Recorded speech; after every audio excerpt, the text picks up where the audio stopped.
હું બન્યા આરતી, આપ જોઈ રહ્યા છો સ્પાર્ક ટુડે ન્યૂઝ। વલસાડના ભાગડાવાડા ગામમાં આવેલા મામા કાબા બીચ નજીક ગાંડોતુર બને દાખલાએ વૃદ્ધ ભિક્ષુકને શિંગડામાં ભેરવી ફંગોળી નાખ્યો।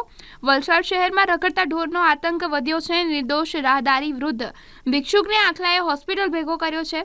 વલસાડ શહેર અને ગ્રામ્ય વિસ્તારોમાં રખડતા ઢોરોનો આતંક દિવસે ને દિવસે વધી રહ્યો છે, ત્યારે અનેક વખત રસ્તા ઉપર અડીંગો જમાવીને બેસી રહેતા ઢોરોના કારણે વાહન ચાલકો અને રાહદારીઓને તેનો ભોગ બનવાનો વારો આવે છે। ત્યારે આવા ઢોરોના કારણે અનેક લોકોના જીવ પણ ગયા છે। ત્યારે નવો એક કિસ્સો સામે આવ્યો, જેમાં ભિક્ષુકને આખલાએ હોસ્પિટલ ભેગો કર્યો છે અને ત્યાં તેના કારણે જે ભિક્ષુક છે તેની મદદે આવ્યા। ત્યારે ઘાયલ થયેલા વૃદ્ધને સ્થાનિક યુવાન ઇન્દ્રજીત પટેલ, સચિન અને યુવાનો ભેગા મળી વલસાડની સિવિલ હોસ્પિટલ ખાતે સારવાર હેઠળ લઈ ગયા। ઇજાગ્રસ્ત વૃદ્ધ ભિક્ષુકને સિવિલ હોસ્પિટલમાં સારવાર આપી તેને દાખલ કરવામાં આવ્યો।